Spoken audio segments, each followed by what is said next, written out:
Bonjour chers auditeurs, vous qui écoutez ce message d'exhortation, je vous salue dans le beau et précieux nom de notre Seigneur Jésus-Christ. Je voudrais vous apporter dans cette exhortation une série de messages que j'ai intitulé La puissance de la prédication de la croix. Et dans cette série, le message d'aujourd'hui spécialement, la croix, la sagesse mystérieuse et cachée de Dieu que Dieu a révélée à nous les croyants pour notre vie abondante en Jésus-Christ. Je voudrais faire un peu de l'historique dans cette exhortation. Le péché et ses conséquences.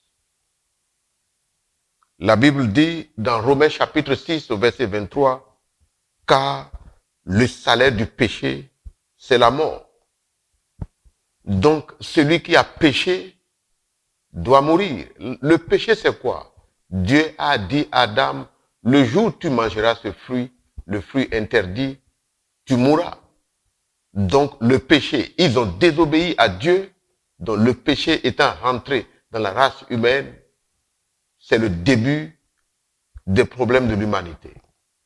Donc, le péché, donc, a causé la mort. La mort, c'est quoi? La mort, par définition, ici, c'est la séparation de l'homme de son créateur.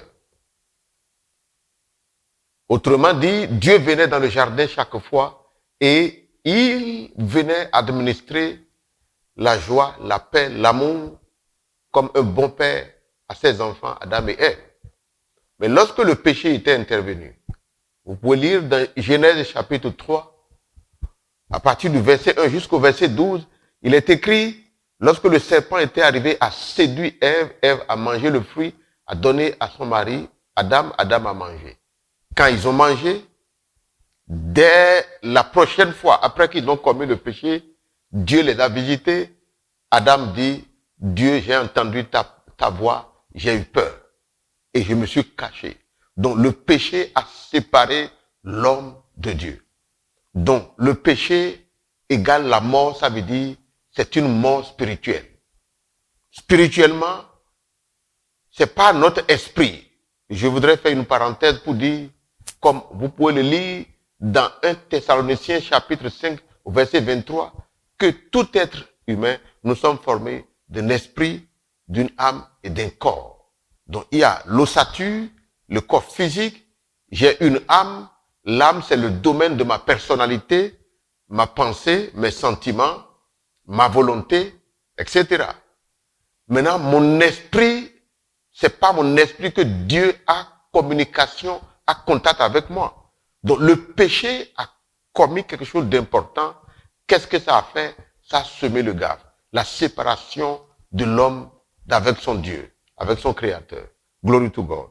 Donc c'est cela qu'on appelle le péché. La séparation de l'homme avec son Dieu. Et c'est pour cela qu'il est écrit dans Romains chapitre 3, verset 23, car tous ont péché et sont privés de la gloire de Dieu. Tous ont péché. Pas forcément que vous avez fait un péché, mais nous avons hérité du péché que Adam et Ève ont fait pénétrer par leur désobéissance dans l'espèce humaine. Vous voyez? Donc le péché entraîne la mort. La mort, je vais élaborer. La mort ici, c'est la maladie. Combien de gens sont malades aujourd'hui? Les différentes souffrances que l'homme vit sur la terre aujourd'hui, c'est parce que l'homme a été dissocié de son Dieu, de son Créateur. Il y a des difficultés par-ci. Il est malade. D'autres sont pauvres. Ils vivent dans une pauvreté. D'autres sont dans des plaintes. Ils ont des mentalités réprobatives. Ils ont toutes sortes de choses qui, au départ, n'étaient pas dans l'espèce humaine. Mais c'est le péché qui a ouvert la porte à Satan. Et donc, il a commencé, comme l'esprit de l'homme a été déjà dissocié de Dieu, il a eu accès libre à l'âme et a commencé par apprendre une nouvelle vie difficile à l'homme. Une vie réprobative, une vie de difficulté. C'est ce qu'on appelle la mort. La maladie, la pauvreté, la mort spirituelle, la déconnexion avec Dieu. Donc, il ne distingue plus rien. Il fabrique son propre Dieu il dit que c'est le même Dieu, c'est la même chose. Il est mort spirituellement. Il ne s'appartient pas. Et c'est ça qui est la base de toutes les difficultés de l'homme sur la terre. La maladie. Combien de gens sont malades aujourd'hui? Combien de gens vivent dans les difficultés? Des mentalités réprobatives. Regardez dans les familles. Il y a des difficultés partout. Le mari et sa femme ne peuvent pas s'entendre. Pourquoi? C'est la mort spirituelle. C'est la mort. Parce que Dieu n'est plus dans l'équation de l'homme. Mais est-ce que Dieu, dans sa miséricorde, va laisser l'espèce humaine être détruite? Non. Dieu, dans sa sagesse, a essayé de régler le problème. Ce n'est pas qu'il a essayé, il a réglé radicalement. Parce que la Bible dit, dans le livre de Hébreux chapitre 9, au verset 22, et presque tout d'après la loi est purifié avec du sang, et sans l'effusion du sang, il n'y a pas pardon de péché. Donc, quand quelqu'un a péché, pour que ses péchés soient effacés, il faut du sang. La vie de tout être humain est dans son sang, et de tout être vivant est dans son sang. Glory to God. Alors, pour le faire, Dieu dans l'Ancien Testament a déjà prévu deux choses. Dans l'Ancien Testament, les enfants d'Israël, quand ils pêchent, ils vont voir le sacrificateur, ils amènent un animal, un taureau, un mouton, des sacrifices pour sacrifier, et ils parlent leur péché sur l'animal, et il faut égorger l'animal et asperger le sang de l'animal sur leur vie. Autrement dit, pour leur pardonner leur péché.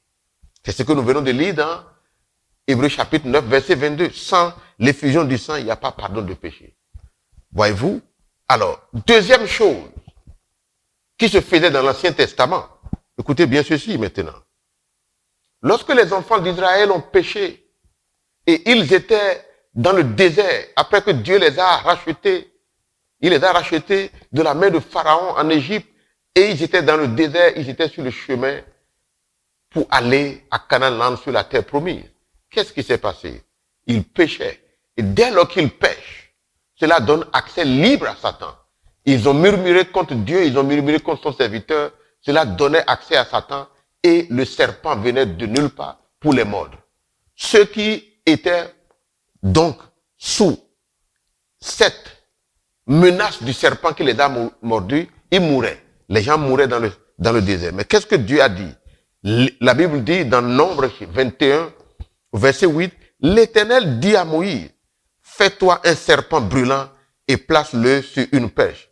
Quiconque aura été mordu, il le regardera, conservera la vie. Et la Bible dit dans le verset 9, Moïse fit un serpent d'airain et le plaça sur une perche, et quiconque avait été mordu par le serpent et regardait à ce serpent d'airain conservait la vie.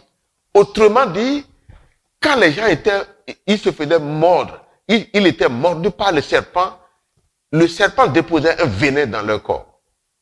Mais dès lors qu'ils regardent le serpent d'airain sur la perche, quand ils fixaient le regard là-dessus, le venin qui était dans le serpent disparaissait et ils conservaient leur vie. Donc il y a deux choses. Il faut le sang pour le pardon des péchés, mais il faut régler le problème du venin que le serpent a déposé. Donc autrement dit, il faut être lavé par le sang, mais encore plus il faut maintenant regarder à la perche. Jésus-Christ nous dit, quand nous verrons dans le Nouveau Testament, par analogie, Jésus dit dans le livre de Jean chapitre 3 au verset 14, et comme Moïse éleva le serpent dans le désert, il faut de même que le Fils de l'homme soit élevé. Donc Jésus-Christ se comparait maintenant, donc, faisait une comparaison directe. Il dit le Fils de l'homme sera élevé. Il parle de sa mort à la croix. Le Fils de l'homme sera élevé sur la perche, sur la croix. Et autrement dit, quiconque verra, quiconque regardera la prédication de la croix conservera sa vie. Autrement dit, quiconque comprend et maintenant exerce sa foi sur ce que Christ a fait à la croix, les malédictions de la mort n'aura plus de pouvoir sur lui. Je n'ai pas entendu ton amen. Toi qui m'écoutes maintenant, voilà deux choses. Dans l'Ancien Testament, nous avons vu l'analogie, il faut le sang. Jésus-Christ a donné son sang Et comme cela ne suffisait pas, c'est son sang qui nous lave de nos péchés. Maintenant, pour que le venin de la pauvreté, de la maladie, de tout ce que nous voyons comme problème sur la terre ne puisse plus affecter l'homme, il faut donc que l'homme regarde à la croix, comprendre le message de la croix. Quelle est la puissance qui est cachée dans la croix? La croix, pourquoi est-ce que Jésus a été à la croix? Il a payé le prix de nos péchés. La Bible dit, qu'est-ce qu'il a été fait là-bas? Colossiens chapitre 2, verset 14. Il dit, Jésus-Christ a effacé l'acte dont les ordonnances nous condamnaient et qui subsistait contre nous. Il les a effacés, il les a détruits en les clouant à la croix. Donc, il n'y a point de condamnation pour celui qui comprend le message de la croix et qui exerce sa foi dans ce message. Glory to God. Donc, il y a une porte de sortie grandiosement ouverte à l'homme. Et cette porte, c'est la prédication de la croix. C'est la puissance de ce que Jésus a fait pour nous à la croix. Je m'en vais vous dire qu'il faut exercer votre foi sur cette... Et c'est le fondement de la chrétienté. La Bible nous dit, dans 1 Corinthiens chapitre 2, au verset 4, l'apôtre Paul dit, ma prédication, il parlait de la prédication de la croix, ma prédication ne se reposait pas sur les discours persuasifs de la sagesse des hommes, non.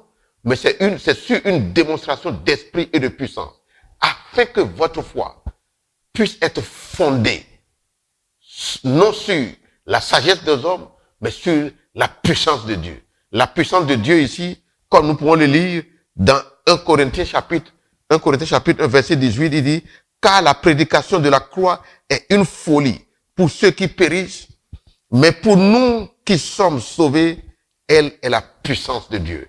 La puissance de Dieu, donc le fondement de la chrétienté, c'est ce que Jésus a fait à la croix. Tout autre message qui vient, ce n'est qu'une brique au-dessus pour vraiment l'accomplissement de la perfection des saints. Mais la fondation, le fondement, là où l'homme doit exercer sa foi, c'est sur ce que Christ a fait à la croix. C'est ça qui nous sauve.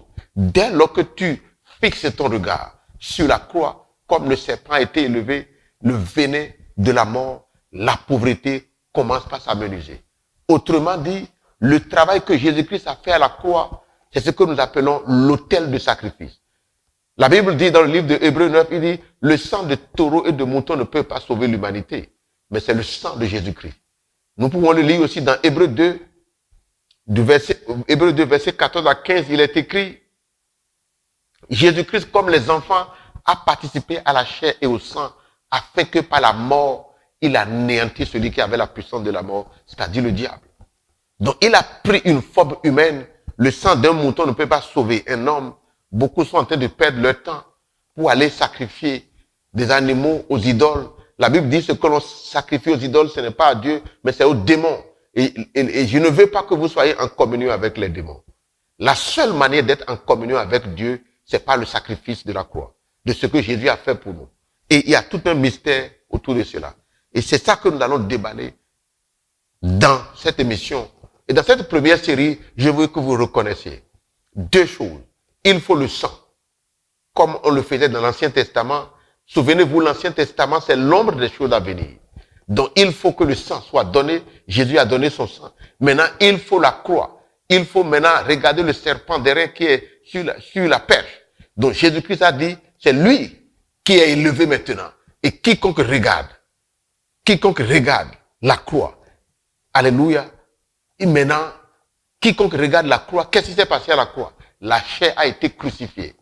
Donc, quiconque comprend la crucifixion de sa chair, ce qui fait la lutte avec l'homme, c'est sa chair. La chair fait la guerre à l'esprit et l'esprit fait la guerre à la chair. Les deux ne s'entendent pas. Et c'est ce compte-là que Jésus a été réglé à la croix. Il a bousillé la chair. Et donc, j'ai été déjà crucifié avec Jésus-Christ à la croix. C'est ça le message de la prédication de la croix. J'ai été crucifié. Mon vieil homme, ma vieille nature, qui était dominée par mes émotions charnelles. Alléluia. Les envies, les convoitises, tout ce qui fait la guerre à l'âme. Je vais acheter une grande voiture, je vais faire ceci, des choses démesurées. Dieu a prévu pour nous la paix, la richesse. C'est ce que Christ a acquis pour nous. Mais nous n'avons pas besoin de faire la guerre à l'âme avant de faire. avant de rentrer dans ces bénédictions. Donc la prédication de la croix, ça nous délivre de beaucoup de choses. C'est une sagesse de Dieu. La Bible dit aussi, dans 1 Corinthiens chapitre 2, verset 8, sagesse qu'aucun des chefs de ce siècle n'a connue, car s'ils l'eussent connue, ils n'auraient pas crucifié le Seigneur de gloire. Ils l'ont crucifié. C'est parce qu'ils n'ont pas compris la sagesse de Dieu. C'est cette sagesse que je vais t'annoncer. Une sagesse qui te fait sortir des histoires. Je vais te dire, toi qui m'écoutes, ni le sang de taureau, ni de mouton, il n'y a plus rien, il n'y a pas de religion au monde qui puisse se comparer à la chrétienté. Le fondement de la chrétienté, c'est la crucifixion de Christ à la croix. Jésus-Christ, il a été pendu au bois et il a donné son sang. Et quand tu invoques ce sang, tu es lavé, sanctifié, justifié par l'Esprit de Dieu. Et quand tu invoques ce sang, tu es couvert. C'est en ce moment que tu peux rentrer dans le tabernacle de Dieu. Tu peux rentrer dans le sanctuaire de Dieu. Beaucoup forcent frauduleusement, mais ils n'y peuvent pas rentrer. Mais par le sang de Jésus, cela est possible.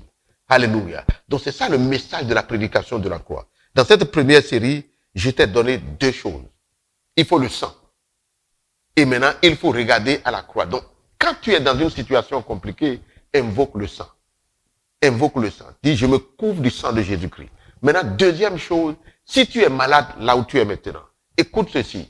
Il est écrit, quand Jésus-Christ a été à la croix, qu'est-ce qu'il a fait pour toi? Je vais te donner deux choses. Qu'est-ce qu'il a fait? Il t'a racheté. La Bible dit dans Galates chapitre 3 au verset 13, Jésus nous a racheté de la malédiction de la loi. Étant devenu malédiction pour nous, car il est écrit, maudit est quiconque est pendu au bois, afin que la bénédiction d'Abraham eût son accomplissement pour toi et pour moi. Glory to God. Alléluia. Donc nous sommes repositionnés sur la bénédiction d'Abraham. Ce que Adam et Ève ont perdu dans le jardin d'Éden et ils étaient rentrés dans la mort, Jésus-Christ est venu pour nous repositionner.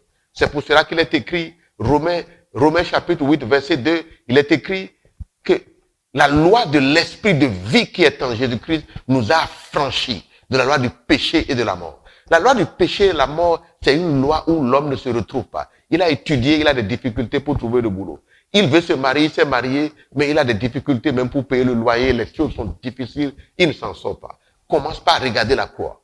Commence par fixer tes yeux sur la croix. Comment? En confessant ce que Christ a fait pour toi à la croix. Tu te lèves le matin, tu dis, comme il est écrit dans Matthieu 8, verset 17, Jésus-Christ a porté mes infirmités, il s'est chargé de mes maladies. Alléluia. Donc, maladie, tu es illégal. Je te chasse. Jésus-Christ a porté. Ce qu'il a porté, moi, je ne vais pas encore porter. Maladie, tu es illégal, je te chasse au nom de Jésus. C'est ça la prédication de la croix. Alléluia. Je voudrais te dire ceci, ne t'amuse pas avec cela. Il a fait pour nous beaucoup de choses. C'est tout un paquet. Aujourd'hui, ce que je veux que tu gardes, retiens ceci. Matthieu 8, verset 17. Qu'est-ce que Jésus a fait pour toi? Tu n'as pas le droit d'être malade. La maladie est illégale. C'est à cause de ton ignorance que Satan est en train de te tourmenter avec la maladie. Toute situation d'opprobre, de malédiction, Jésus-Christ nous a racheté de cela. Donc aucune forme d'opprobre ne peut s'identifier par rapport à moi, c'est pas possible. Je le sais, je dis opprobre, je t'ordonne au nom de Jésus. Tu es crucifié à la croix. Mon veilleur m'a été crucifié avec toute forme d'opprobre. Et si je vis maintenant, je vis dans la gloire de ce que Christ a fait pour moi à la croix. Et je vis cela au quotidien. Glory to God.